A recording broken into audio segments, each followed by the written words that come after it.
This is a step that we're taking to inflict further pain on Putin, but there will be cost as well here in the United States. I said I would level with the American people from the beginning. And when I first spoke to this, I said defending freedom is going to cost. It's going to cost us as well in the United States. Republicans and Democrats understand that. Republicans and Democrats alike have been clear that we must do this. Over the last week, I spoke with President Zelensky several times to hear from him about the situation on the ground and to consult and continue to consult with हम यूक्रेनी राष्ट्रपति Zelensky से लगातार बातचीत कर रहे हैं और यूक्रेन की यथास्थिति को समझने की कोशिश कर रहे हैं। हमने लगातार यूक्रेन की स्थिति पर नजर बनाई हुई है और एक-एक अपडेट ज़ेलेंस्की से लेने की कोशिश कर रहे हैं। Weapons are arriving in Ukraine every day from the United States, and we, the United States, are the ones coordinating the delivery of our allies and partners of similar weapons, from Germany to Finland to the Netherlands. We're working that out. We're also providing humanitarian support for the Ukrainian people, both those still in Ukraine and those who have fled हम अपना सहयोग Ukraine के साथ जारी रखेंगे और Ukraine को लगातार समर्थन करते रहेंगे। Tens of thousands of tons of food, water, and medical supplies into Ukraine, and with more on the way. Ukraine में हम over the weekend medical supply भी जारी रखेंगे। लोगों की मदद के लिए, लोगों की सहायता के लिए अमेरिका मेडिकल सप्लाई यूक्रेन को जारी रखेगा।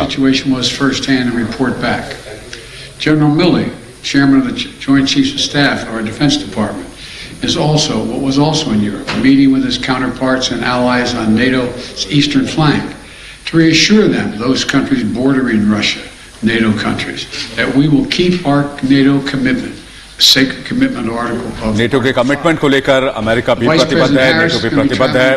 रशिया की सीमा से लगते तमाम इलाकों में नेटो अपनी तैनाती बढ़ाएगा, फोर्स बढ़ाएगा और हम सैनिकों के डिप्लॉयमेंट पर भी जोर दे रहे हैं।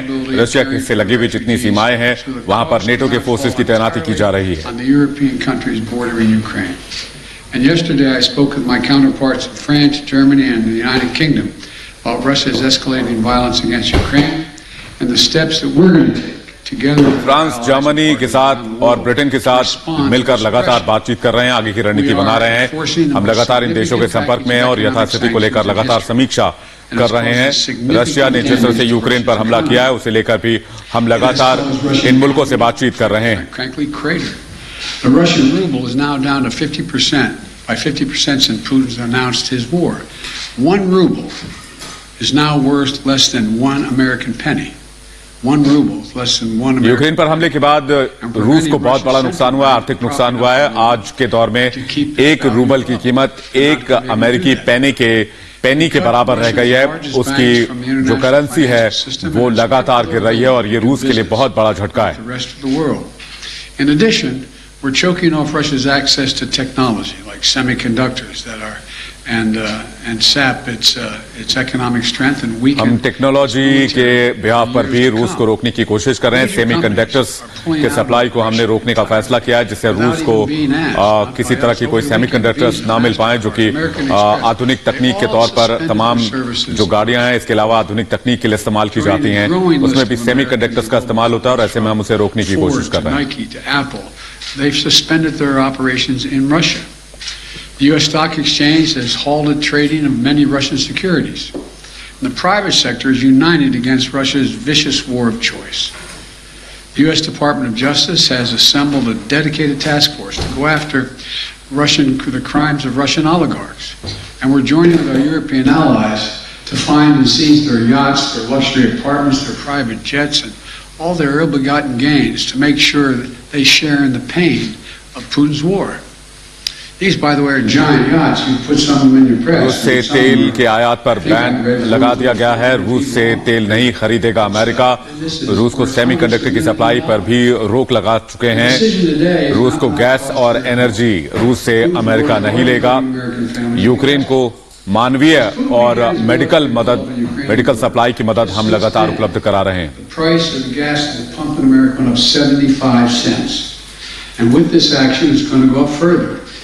I'm going to do everything I can to minimize Putin's price hike here at home. In coordination with our partners, we've already announced that we're releasing 60 रूस से तेल आयात पर बैन के बाद oil from our joint तेल की oil कीमतों में reserve. इजाफा देखने को मिल सकता है, लेकिन अमेरिका कोशिश कर रहा है कि हम तेल की कीमतों को कम से कम कैसे रख सकते हैं। इस पर हर संभव कदम उठाए जा रहे हैं, हर संभव कोशिश की जा रही है। We're also going to keep working with every tool at our disposal to protect American families and businesses. Now, let me say this. To the oil and gas companies and to the finance firms that back them, we understand Putin's war against the people of Ukraine is causing prices to rise. We get that. That's self-evident. But, it's no excuse to exercise excessive price increases or padding profits or any kind of effort to exploit this situation or American consumers, exploit them. Russia's aggression is costing us all. And it's no time for profiteering. Russia को उसके aggression के लिए उसकी कीमत चुकानी होगी और हम किसी भी तरह की हिंसा को किसी भी तौर पर बर्दाश्त नहीं करेंगे। रशिया को हर मुकम्मल जवाब दिया जाएगा।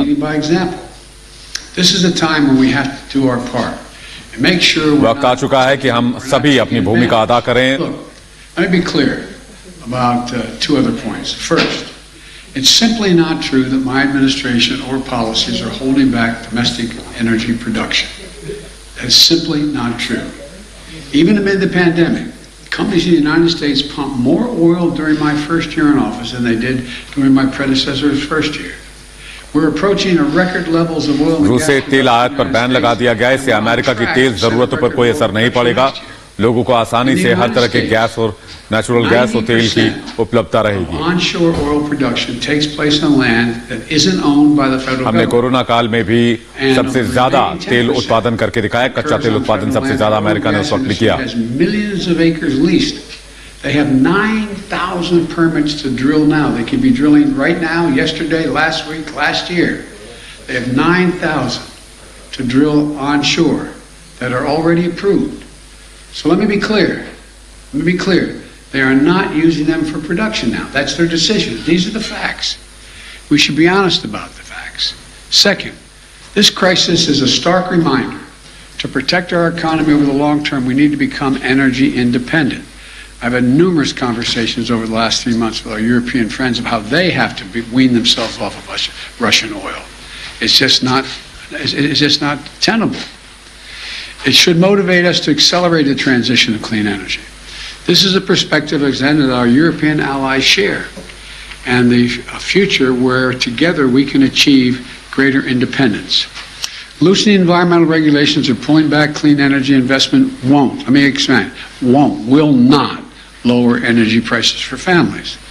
But transforming our economy to run on electric vehicles powered by clean energy, with tax credits to help American families winterize their homes and use less energy, that will help. And if we do what we can, it will mean that no one has to worry about the price of the gas pump in the future. Biden कह रहे हैं कि America में किसी भी तरह की कीमतों पर असर नहीं होगा और किसी को इस बात की चिंता करने की जरूरत नहीं है कि तेल की कीमतों पर इसका असर पड़ेगा। रूस से तेल आयात बैन करने के बाद कीमतों में इजाफा होगा। इस बात को लेकर चिंता जाहिर की जा रही। तो ऐसे में अमेरिकी राष्ट्रपति ये भरोसा दिला रहे हैं कि किसी भी स्तर पर जाकर तेल की कीमतों में इजाफा नहीं किया जाएगा और अमेरिका हर संभव कोशिश करेगा कि कच्चे तेल के उत्पादन को और बढ़ाया जाए। और उन्होंने ये भी कहा कि कोरोना के पेंडेमिक में भी अमेरिका ने यह कर दिखाया, इसलिए अमेरिका के लिए बहुत बड़ी चुनौती नहीं होगी और लोगों को निश्चिंत रहने की जरूरत है कि तेल की कीमतों में किसी भी तरह का इजाफा नहीं होगा रूस से तेल आयात बैन के बाद। Women, children, everyone in Ukraine, both Ukraine and I might add Russians. Ukrainian leaders, as well as leaders around the world, have repeatedly called for a ceasefire, for humanitarian relief, for real. तो Joe Biden को आप सुन रहे थे, उन्होंने कई तरह के sanctions Russia पर लगा दिए। इस बीच एक बड़ी खबर विवेक, माइकोलाइव में रूसी हेलीकॉप्टर ढेर कर दिया गया है। बड़ी खबर आ रही है माइकोलाइव से, जहां पर रूसी हेलीकॉप्टर को ढेर किया गया है। तस्वीरें आपको दिखाएं, लेकिन लगातार वार पलटवार का दौर यूक्रेन में जारी है और यूक्रेन में न सिर्फ वार पलटवार का दौर जारी है, बल्कि हवाई हमलों में जो इजाफा रूस की तरफ से किया गया था, उसको माकूल जवाब यूक्रेन की तरफ से दिया जा रहा है। तस्वीरें आपके सामने हैं, जहां पर ये आप तस्वीर देख रहे हैं, रशियन हेलीकॉप्टर को ढेर कर दिया गया। ये एक अटैक हेलीकॉप्टर जिसे माइकोलाइव में मार गिराया गया। तो किस तरह से तबाह हो गया ये हेलीकॉप्टर, रूसी हेलीकॉप्टर का मलबा आप देख रहे हैं इस वक्त। माइकोलाइव से तस्वीरें आपको सामने रख रहे हैं। हेलीकॉप्टर ढेर कर दिया है, यूक्रेन ने जवाबी कार्रवाई की है और हेलीकॉप्टर को ढेर कर दिया गया है। तो ये युद्ध 13वें दिन भी और भीषण होता जा रहा है। कई जगह तस्वीरें बहुत ज्यादा विभत्स सामने आ रही हैं और माइकोलाइव में कैसे यूक्रेनी सेना ने कैसे वार किया है ये हम आपको बता रहे हैं।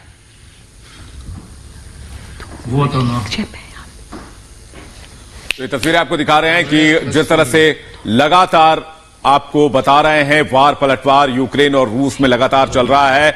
और आप देखिए कि किस तरह से एक अटैक हेलीकॉप्टर को मार गिराया गया है। अटैक हेलीकॉप्टर को मारने के बाद इसके बाद ये जमीन पर धराशायी हो गया और यहां पर तस्वीरें लगातार सामने आ रही हैं। वहीं रूस का यूक्रेन पर लगातार 13वें दिन भी हमला जारी रहा। रूस ने हवाई हमलों में तेजी ला दी है। कीव और साथ ही साथ जो दूसरे शहर हैं यूक्रेन के, वहां पर भी हवाई हमले किए जा रहे हैं, जिसके बाद से स्थिति और भयावह होने लगी है। इस बीच यूक्रेन के राष्ट्रपति जेलेंस्की के बयान से साफ हो गया है कि अमेरिका समेत नाटो देशों से अब यूक्रेन का भरोसा उठने लगा है।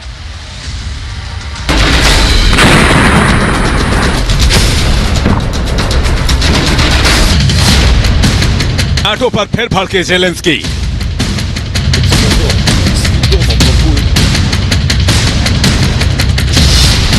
रूस से डरता है नाटो। रूस से टकराव नहीं चाहता नाटो।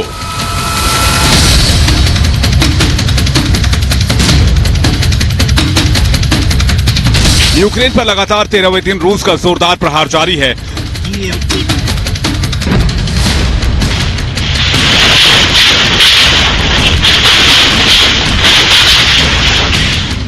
वहीं नाटो देशों को लेकर एक बार फिर जेलेंस्की की नाराजगी सामने आई है।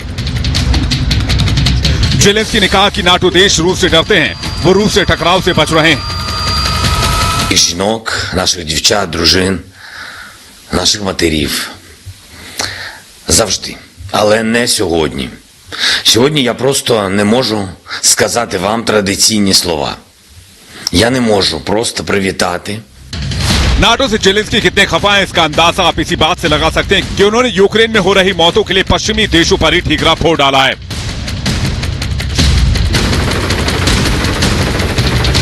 Яке ніколи в своїй історії не загрожувало Росії. Добра, тиха, душевна Сумщина, яку перетворюють на пекло. Маріуполь – мирне і працьовите місто без будь-якої внутрішньої злоби. Його оточили, заблокували, спеціально виснажують, спеціально катують.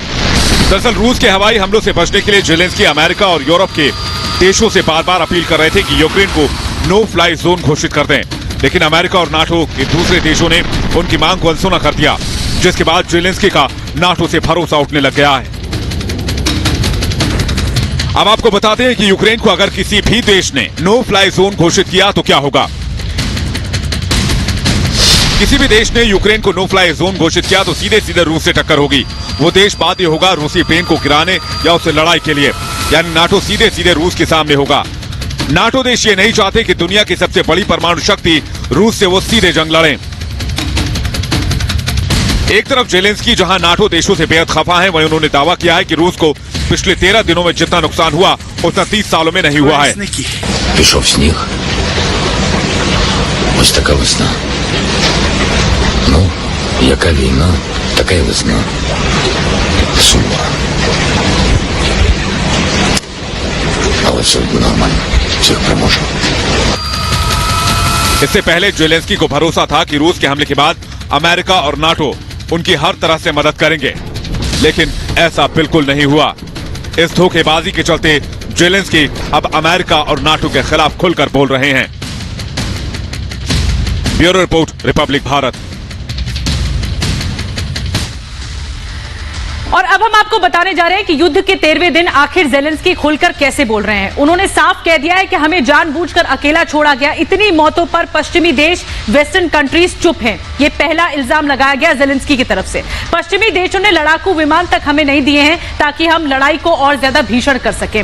नाटो रूस से डरता है, इसी वजह से नाटो कोई कार्रवाई नहीं कर रहा है और हमें नो फ्लाई जोन भी घोषित नहीं कर रहा है। अमेरिका और नाटो से हमारा भरोसा उठ गया है, ये ज़ेलेंस्की ने कहा है। बहुत बड़ा स्टेटमेंट, बहुत बड़ा आरोप नाटो पर भी और अमेरिका पर भी। नाटो यूक्रेन को सदस्य नहीं बनाना चाहता है, ये नाटो क्लियर कर चुका है और ये रूस का डर है, इसी वजह से नाटो ऐसा कर रहा है। 13 दिनों में रूस को भारी नुकसान हमने पहुंचाया है, ये यूक्रेन इस बात को कबूल कर रहा है और रूस को 30 सालों में इतना नुकसान किसी ने नहीं पहुंचाया जितना यूक्रेन ने इन 13 दिनों में पहुंचाया है। तो ये बड़ी बातें हैं जो कि ज़ेलेंस्की ने सामने रखी है दुनिया के और कहा है कि दुनिया को यहां पर मदद करनी चाहिए। ये जंग जीने के अधिकार की लड़ाई है और दुनिया को यहां पर भेदभाव हमारे साथ ना करके हमारे समर्थन में बात करनी चाहिए, हमें मदद करनी चाहिए। तो ये बड़ी बातें ज़ेलेंस्की से जुड़ी हुई। और चलेंगे विवेक के पास। और बड़ी खबर ये आ रही है कि किम्स्के में रूस सेना का कब्जा सामने आया है। यूक्रेनी सैन्य ठिकाने तबाह कर दिए गए हैं। ये इस वक्त की बड़ी खबर आपको बता दें कि यूक्रेनी सैन्य डिपो पर न सिर्फ तबाह किया गया बल्कि कब्जा भी कर लिया गया और सैन्य डिपो से कई हथियार जब्त कर लिए हैं। ये इस वक्त की बड़ी खबर। रूस लगातार यूक्रेन पर अपनी पकड़ मजबूत करता जा रहा है। हालांकि यूक्रेन इस दावे को खारिज करता रहा, लेकिन ये तस्वीर आपको दिखा रहे हैं। क्रिम्स्के में जो हथियार मिला और सैन्य डिपो जिसे कब्जे में लिया गया, उसकी तस्वीर हम आपको इस वक्त स्क्रीन पर दिखा रहे हैं। Попалась нам такая интересная чашечка характерной расцветки и с символикой 72-й отдельной бригады вооруженных сил Украины, как они ее сами называют, имени черных запорожцев. Ну, тут, собственно говоря. अमेरिका और नाटो देशों की बेरुखी से ज़ेलेंस्की सदमे में है। ज़ेलेंस्की के सामने अब कोई रास्ता बचा है तो या तो वो युद्ध लड़ने का एक रास्ता है या फिर वो रूस की शर्तों को मान ले। तो ऐसे में निधि ज़ेलेंस्की क्या करने वाले हैं? और ज़ेलेंस्की ने ये बात कह दी है कि क्योंकि हमारा साथ नहीं दे रहे हैं नाटो और अमेरिका, तो ऐसे में जो शर्तें रूस की तरफ से हैं उस पर बातचीत करने के लिए मैं तैयार हूं, यानी ज़ेलेंस्की तैयार है। देखिए जरा रिपोर्ट।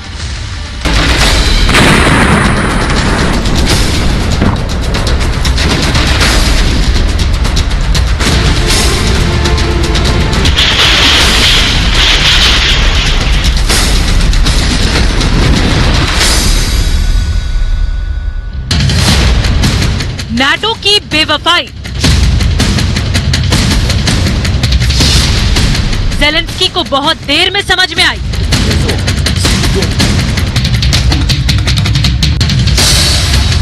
क्रीमिया पर रूस से बात करने को तैयार ज़ेलेंस्की।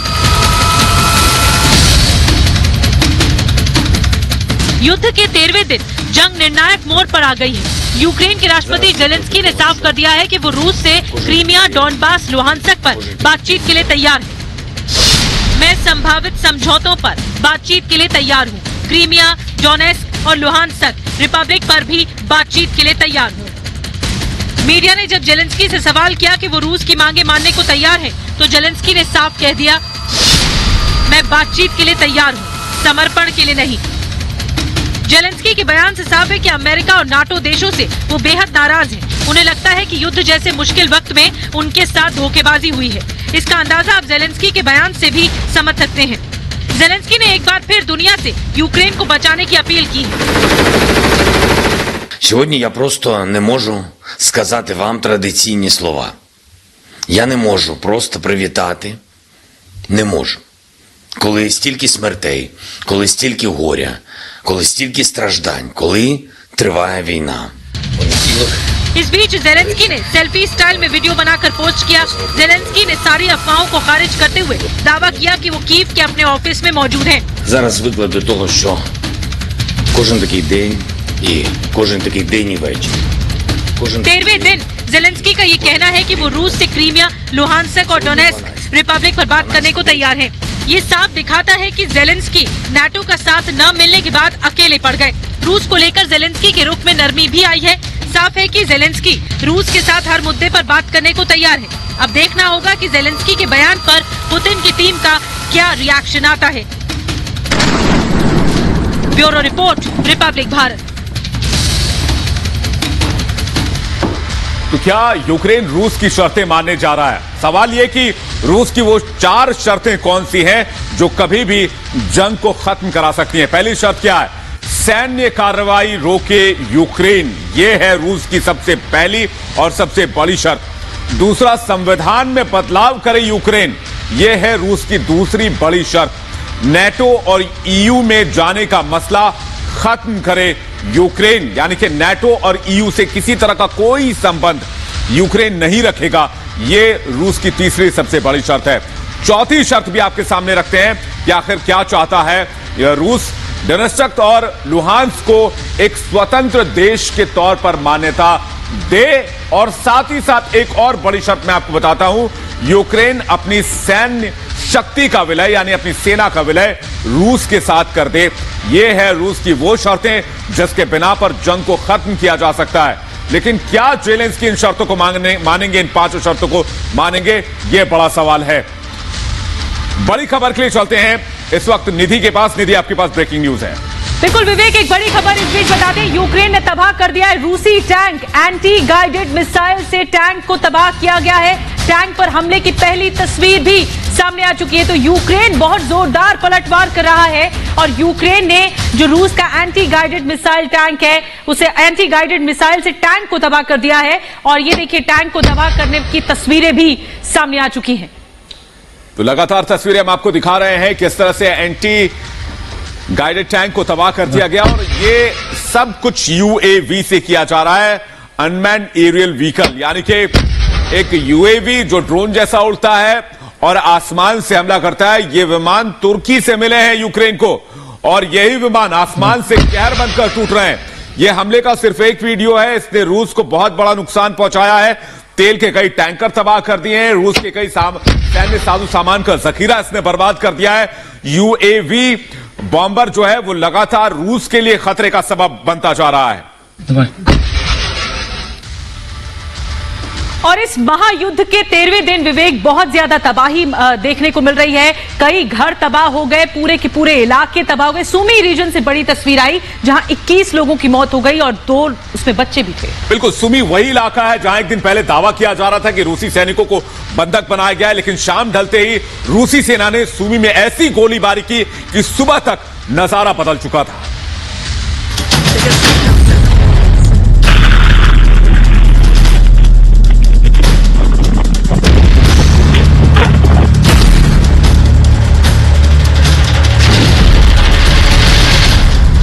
यूक्रेन पर नॉनस्टॉप हमला जारी है। 13वें दिन भी यूक्रेन के शहरों में तबाही का मंजर है। रूस ने सुमी शहर के रिहायशी इलाकों पर मिसाइल से हमला किया। अटैक में 2 बच्चों समेत 21 लोगों की मौत हो गई। यूक्रेन ने दावा किया है कि 13वें दिन रूसी सेना ने कीव में आम लोगों को निकालने के लिए बनाए गए ह्यूमन कॉरिडोर पर हमला किया, जिसमें 2 बच्चों समेत 8 लोगों की मौत हो गई है।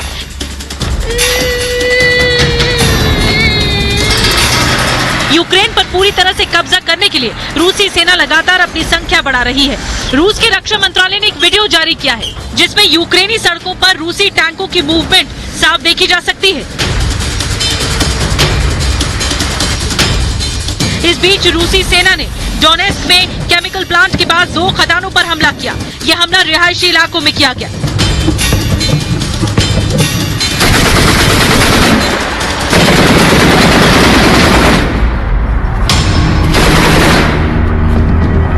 रूस जहां यूक्रेन पर जोरदार हमला कर रहा है, वहीं यूक्रेन का भी पलटवार जारी है।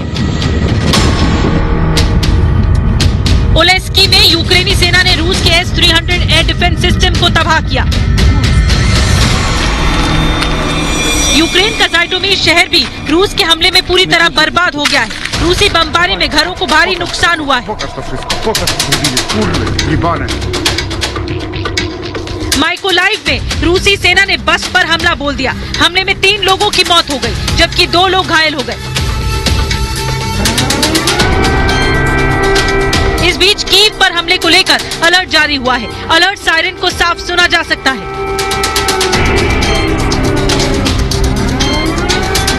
13 दिन से जारी रूसी प्रहार ने यूक्रेन के शहरों को तहस नहस कर दिया है। हर तरफ बर्बादी का मंजर है। इमारतें खंडहर हो गई हैं। लाखों लोग पलायन कर चुके हैं। जान बचाने के लिए हजारों यूक्रेनी हर दिन अपना देश छोड़ने को मजबूर हैं। Bureau report, Republic Bharat. और इस वक्त की बड़ी खबर कीव से आ रही है, जहां पर कीव में रूसी मिसाइल गिरा है, जिसकी तस्वीर सामने आई है। जी हां, कीव के रिहायशी इलाके में बताया जा रहा है कि रूसी मिसाइल गिरा है। इस वक्त की बड़ी खबर हम आप तक पहुंचा रहे हैं। कीव में रूसी मिसाइल गिरा है। रिहायशी इलाका बताया जा रहा है जहां पर ये मिसाइल गिरा है। जमीन में धसे मिसाइल की तस्वीरें देखिए, ये पूरी तरह से जमीन में धस चुका है और पूरे जो जमीन में धसी हुई तस्वीरें सामने आई हैं, ये कीव, राजधानी कीव की तस्वीरें हम आपको दिखा रहे हैं। रिहायशी इलाका है जहां पर ये जो व्यक्ति है वो एक्सप्लेन कर रहा है कि कैसे उसके घर के पास ये मिसाइल आकर गिरा। ये मिसाइल फटा नहीं है बताया जा रहा है, और उसके बाद की तस्वीरें सामने आई हैं। तो बड़ी तस्वीरें, एक एक करके जो तस्वीरें आ रही हैं वो जगह जगह जो तबाही मची है उसकी बानगी बता रही हैं। ये शख्स बता रहा है कि किस तरह उसके घर के बाहर इस तरह मिसाइल आकर जमीन में धंस गया।